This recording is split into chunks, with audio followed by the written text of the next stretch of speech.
Jamaah sekalian, zikir ini berikan ke jamaah pasti berhasil. Apapun hajat kita, sebutin hajatnya dan silahkan wakili Allah yang urus. Karena hasbunallah wa ni'mal wakil, cukup bagi aku Allah sebaik-baik yang diwakili. Berapa? Bebas. 100, 200, 1000 bebas. Tapi amalan ini bersungguh-sungguh dijalani ya. Ya, di luar salat itu kita sudah sebenarnya tidak perlu bahas salat. Semestinya tidak perlu bahas salat. Karena bagi orang muslim tidak fantas kalau tidak salat. Betul? Bahkan ulama menganggap orang yang tidak salat bukan muslim lagi. Apa amalannya? Sebelum saya sampaikan amalan, yang punya HP, angkat HP-nya. Angkat semua. Semua yang punya HP. Anak-anak pun yang punya HP, angkat. Adik punya HP enggak? Adik? Dek? Angkat ya. Hari ini hari Ahad, hari Minggu. Besok hari Senin ya. Senin, Selasa, Rabu, Kamis. Ada yang suka puasa Senin? Yang suka puasa Senin, angkat. Angkat tangan.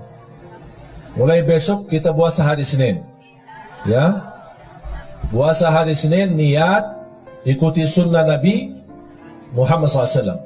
Barang siapa yang puasa satu hari karena Allah, akan Allah jauhkan dari neraka Jahannam 70 tahun.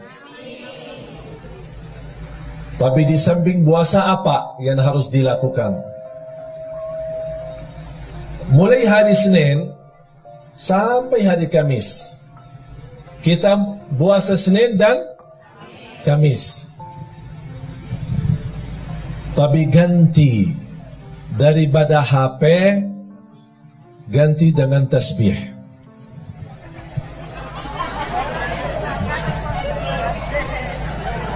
Ganti dengan tasbih. Berapa lama? Senin, Selasa, Rabu, Kamis. Puasa Senin, tutup hari. Yang suka puasa Daud, boleh. Hari Senin, hari Rabu, kemudian Jumat. Tapi boleh nggak saya jalanin dua-duanya? Contoh, saya suka puasa Daud, tapi saya juga ingin puasa Senin Kamis. Contohnya hari Senin puasa Daud. Niatkan dua. Karena soal sunnah boleh digabung niat. Kalau saya namakan 2 in 1. Senin puasa sunnah Nabi Muhammad dan puasa Nabi Daud. Hari Selasa tidak ada. Hari Rabu puasa sunnah Nabi Daud. Hari Kamis puasa sunnah Nabi Muhammad. Kemudian hari Jumat puasa sunnah Nabi. Faham? Jadi boleh kita gabungkan dua-duanya. Tapi saya tidak minta hari ini, tapi minta besok. Berarti hari ini yang punya urusan, tolong selesaikan. WhatsApp, BB, HP, apa semua selesai. SMS, mau telepon, apa. Pak, ini maaf ya, saya mulai hari besok, saya tidak bisa dihubungi ya. InsyaAllah kita Jumat bertemu ya. Ganti HP dengan tasbih. Itu amalan. Siap nggak? Hah? Tadi katanya serius. Kau sekarang jangan siap? Hah? Gimana ya? Siap nggak ya? Wallahi, demi Allah jamaah sekalian, bakal nikmat.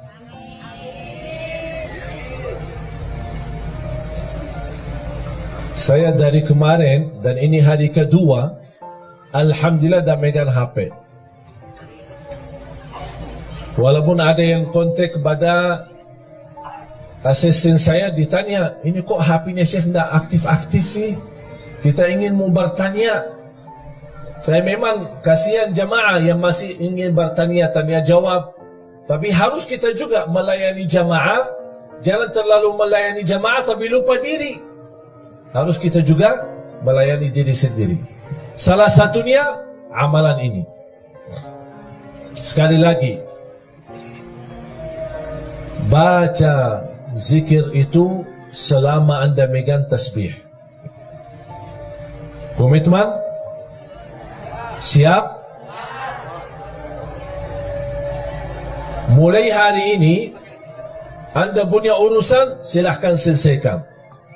Begitu masuk besok, sudah anda lagi puasa, terusin tasbihnya berjalan. Mohon maaf, berapa jam megang HP? Berapa jam? 24 jam ya. Sambil tidur di samping HP.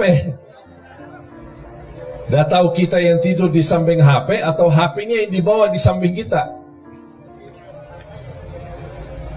Saya minta dengan sungguh-sungguh, dan insya Allah apa yang saya sampaikan sekarang, saya tidak mau jelaskan apa yang saya sudah rasakan, tapi biar Bapak Ibu sendiri rasakan. HP diganti dengan tasbih. Senin, Selasa, Rabu, Kamis. Kalau sudah diganti dengan tasbih, berarti tidak ada kata caci maki, tidak ada fitnah, tidak ada kata kotor, hanya mengucapkan yang baik. Barang siapa yang beriman kepada Allah dan hari akhir, berkatalah yang baik atau diam. Sudah. Subhanallah, walhamdulillah, wa la ilaha illallah, wallahu akbar, wa la hawla, wa la quwata illa billah. Di salah satu zikir yang sangat dahsyat, hasbunallah wa ni'mal wakil. Ini tolong Bapak Ibu amalkan. Yang punya hutang silahkan amalkan. Dalam niat, ya Allah saya punya hutang belum mampu lunaskan. Hasbunallah wa ni'mal wakil. Hasbunallah wa ni'mal wakil. Hasbunallah. Terus, ya Allah saya berkeinginan dapat jodoh yang insya Allah salihah yang mampu memimpin saya. Hasbunallah wa ni'mal wakil. Hasbunallah. Terus, ya Allah saya punya hutang belum lunas. Ya Allah ibu saya sakit. Apapun hajat kita, sebutin hajatnya dan silahkan wakili Allah yang urus. Karena hasbunallah wa ni'mal wakil, cukup bagi aku Allah sebaik-baik yang diwakili. Berapa? Bebas. 100, 200, 1000 bebas. Alhamdulillah jamaah sekalian, zikir ini saya tidak pernah berikan ke jamaah pasti berhasil. Semua hajat orang berhasil. Bahkan ada di antara jamaah yang pernah WhatsApp, maaf Syekh, udah saya berkali-kali baca, tapi rasanya belum tuntas hajat saya.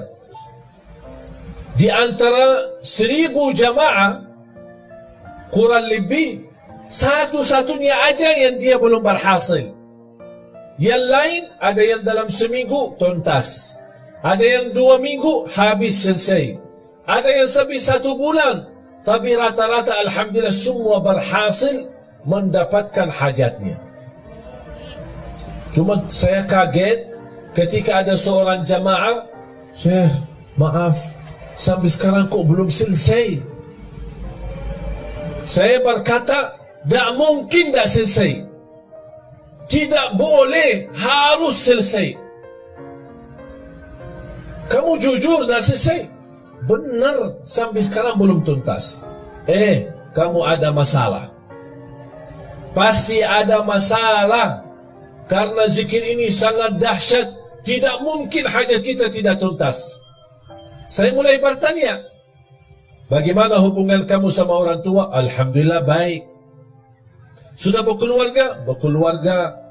Sama istri, sama anak? Alhamdulillah lancar. Suka puasa? Alhamdulillah suka puasa, malah dia puasa Nabi Daud. Apa yang masalahnya kok sampai sekarang belum tuntas hajatnya? Saya bilang, maaf Pak, pasti ada sesuatu. Coba cek lagi.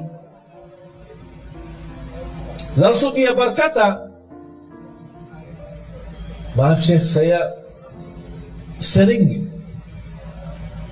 hampir sering, berkali-kali terjadi itu. Apa? Ketiduran salat subuh. Oh, di situ masalahnya. Kuda tuntas-tuntas hajatnya. Apa guna zikir kalau tidak salat? Betul nggak? Tak ada zikir, mau dia tariqat, mau dia hakikat, mau dia ma'rifat, tak ada zikir tanpa salat. Semua amalan kita sia-sia kalau tidak salat. Haji setiap tahun tidak salat, sia-sia, tidak ada satupun diterima. Umrah setiap bulan, sia-sia kalau tidak salat. Salat itu tiang agama, jatuh salat, jatuh agama.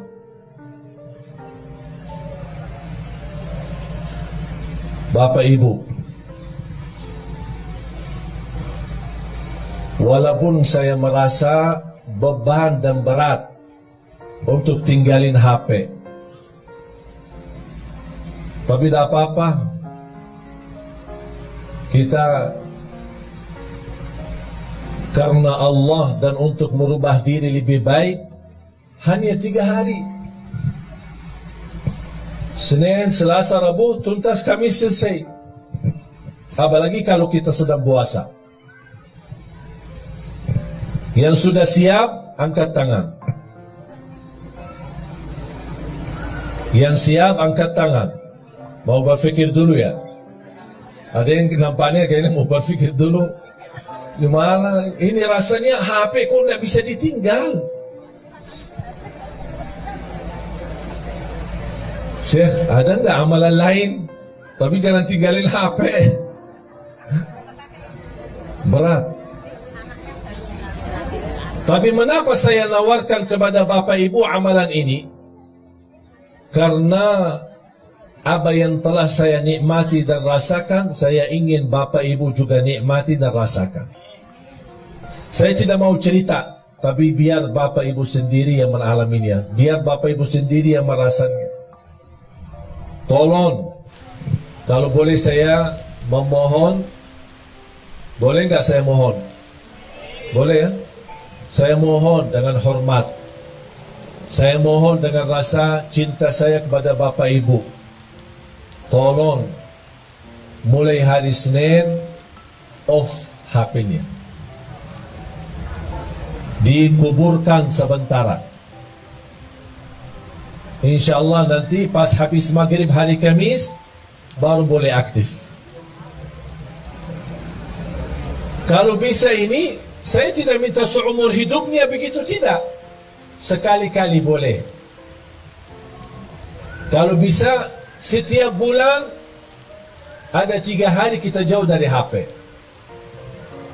Wallahi Bapak Ibu nikmat. Karena mohon maaf, gara-gara HP itu membuat kita banyak stres. Kita aja menjaga diri dari dosa, mau tidak mau terlanjur dosa gara-gara HP. Komunikasi, ada kata-kata, ada foto, ada gambar, ada video, macam-macam.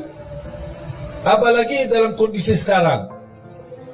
Sekarang HP aplikasinya bisa Twitter, bisa Facebook, bisa WhatsApp, bisa BB, bisa semua. Semua syaitan ada di HP.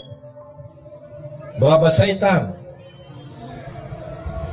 Bahagia seorang yang bisa menjadikan HP itu salah satu yang bisa digunakan amal saleh, mendekatkan diri kepada Allah melalui HP.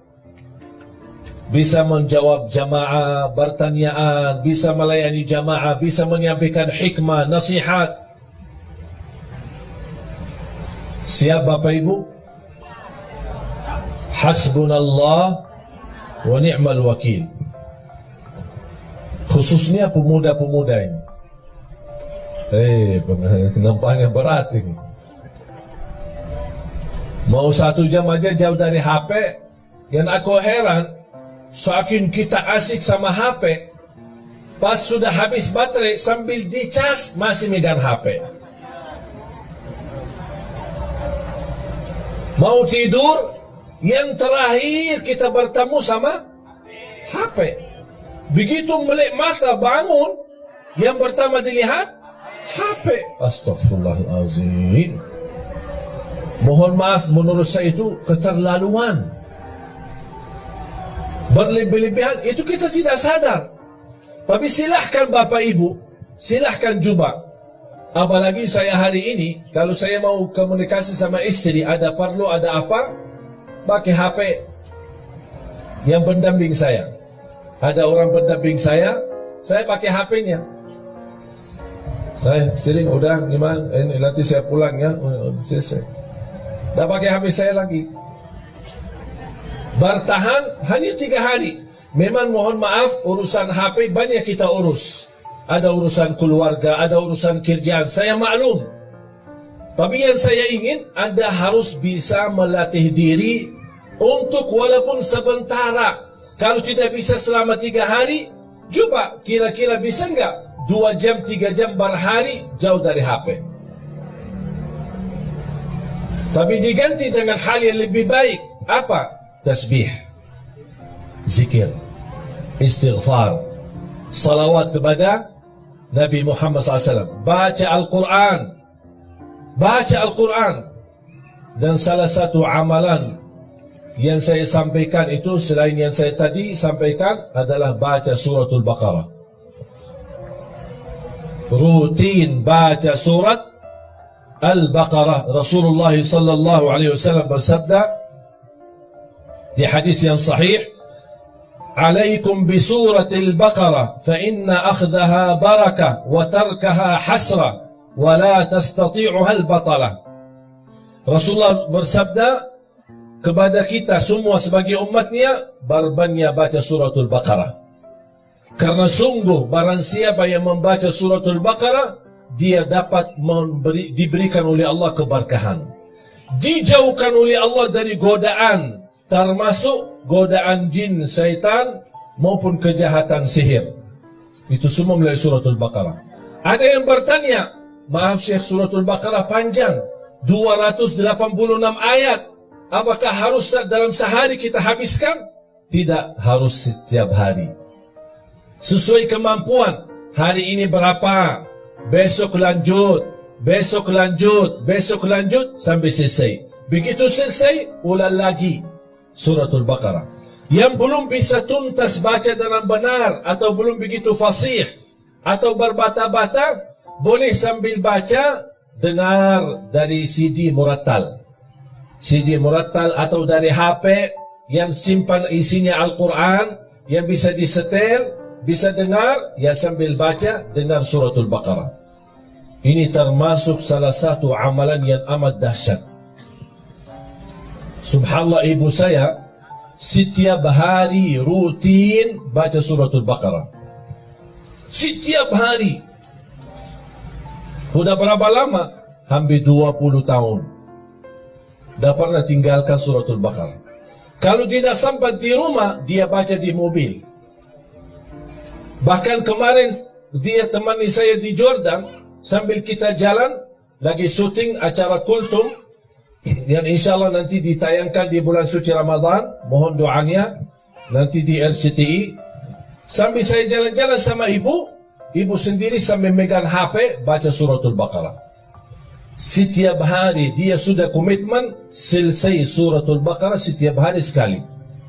Saya tidak minta Bapak Ibu setiap hari sekali, sesuai kemampuan. Setelah juz boleh, kalau bisa 1 juz boleh, kalau tidak bisa 1 juz hanya berapa halaman, tidak apa-apa. Halaman ini besok lanjut sampai selesai. Begitu selesai, ulang lagi. Karena suratul Baqarah luar biasa dahsyat. bukan hanya untuk keberkahan, bahkan untuk penyembuhan dari penyakit.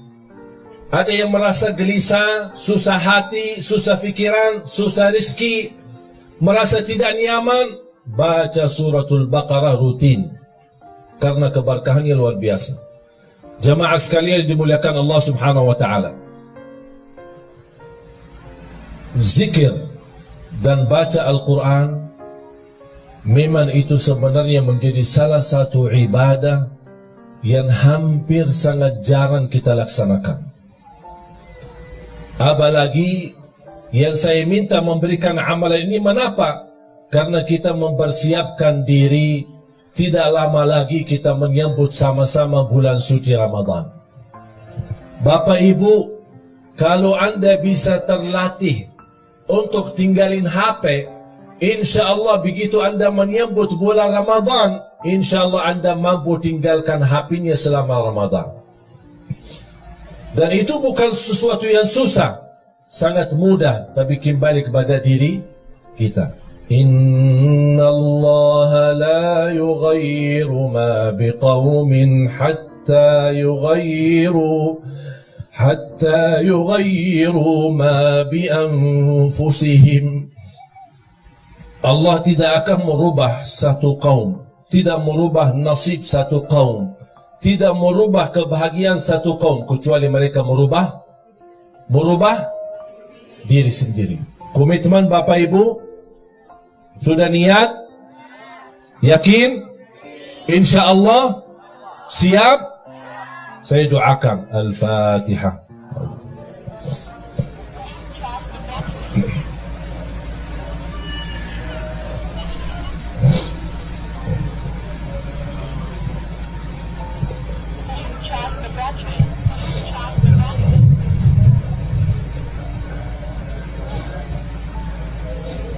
Amin, amin. Bapak Ibu jamaah sekalian, kata yang terakhir yang saya ingin sampaikan, setiap hari, bahkan setiap malam, saya mengingatkan diri saya untuk menghadapi kematian. Setiap hari begitu saya bangun, saya menikmati ibadah, menjalankan tugas dakwah dalam hari ini. Karena bagi saya hari ini adalah hari hidupku. Saya hidupkan dalam hal kebaikan. Dan saya tidak pernah mimpi atau berfikir apa yang harus saya lakukan besok. Karena bisa jadi hari ini adalah hari terakhir bagi kita semua. Saya selalu berkata sama istri, setiap malam saya mau tidur, ketika saya berada di Jakarta bersama istri, maupun saya di luar kota, saya telepon beliau. Saya minta maaf sama dia. Dan saya doakan. Dan saya berkata, aku puas dan ridha terhadapmu, dan saya minta maaf karena bisa jadi malam ini yang terakhir, perpisahan belum tentu ketemu lagi. Begitu saya pulang ke Jakarta, disambut dengan begitu luar biasa, kesenangan dan kebahagiaan istri menyambut saya ketika saya pulang ke rumah. Dan di situ juga malam harinya saya juga sampaikan dengan ucapan-ucapan di telinga istri saya sampaikan, istriku, saya minta maaf karena belum tentu ketemu kamu besok. Bisa jadi malam ini malam perpisahan. Kalau saya meninggal, tolong doakan saya. Itu menjadi kebiasaan rutin. Saya selalu menyampaikan kepada diri saya, kepada istri saya. Dan saya harap semua jamaah sekalian memiliki perasaan yang sama. Nikmati hidupmu hari ini, jangan fikirkan hari besok, karena belum tentu hidup sampai besok. Kalau kita hidup besok, alhamdulillah, semangat lagi. terus berjuang di dunia. Cari nafkah yang halal, bahagiakan orang tua, bahagiakan keluarga, beribadah semaksimalnya, salat 5 waktu, baca Al-Quran, bersedekah, dan seterusnya amal-amal saleh lainnya. Kalau kita masih ada umur, alhamdulillah masih dalam keadaan kebaikan. Kalau tidak ada umur lagi, kita tidak akan sedih, karena alhamdulillah kita sudah berbuat semampu kita yang terbaik. La yukallifullahu nafsan illa wus'aha. Allah tidak minta yang berat, Allah tidak minta yang susah, Allah tidak minta yang banyak, tapi Allah minta yang istiqamah walaupun sedikit. Ada komitmen, ada rasa cinta kalau kita beribadah. Nikmati hidupmu hari ini agar Allah nanti akhiri hayat kita dengan husnul khatimah. Jangan fikirkan besok, jangan minta rizki besok, jangan minta urusan besok, karena belum tentu hidup besok. Faham? Ini tolong menjadi pesan saya untuk semua jamaah. Sambil saya sudah menjadi kebiasaan, saya ingatkan diri saya dan istri saya. Jujur saja jamaah sekalian, hampir setiap malam saya merasakan diri saya mimpi di dalam kubur. Setiap malam. Bahkan di dalam mimpi menunggu, ya Allah kapan saya dijemput? Ya Allah kapan saya bisa merasakan kenikmatan kubur? Yang Rasul sendiri berkata, kubur itu ada 2. Taman dari taman surga atau lubang dari lubang neraka. Tinggal siapa? Kita yang milih. Bukan Allah yang milih, tapi kita yang milih. Kalau memang Anda ingin rumah nanti, rumah baru kita adalah kuburan, yang Bapak Ibu akan jauh lebih panjang usia di kubur daripada dunia. Kalau memang Anda ingin baik, jadikan kuburannya raudhah, taman dari taman surga. Jadikan hidupmu taman dari taman surga. Ucapan-ucapan surga, perilaku surga, akhlak surga, berlangkah-langkah surga, dimanapun kita berada, selalu membawa haruman surga. Kalau kita meninggal dunia, jangan sedih, jangan takut. Biar semua keluarga di sekitar kita menangis, tapi insya Allah kita bukan menangis, tapi senyum, bahagia. Karena kita sudah pindah dari alam dunia yang begitu kotor, dari alam dunia yang begitu risah, dari alam dunia yang begitu hina.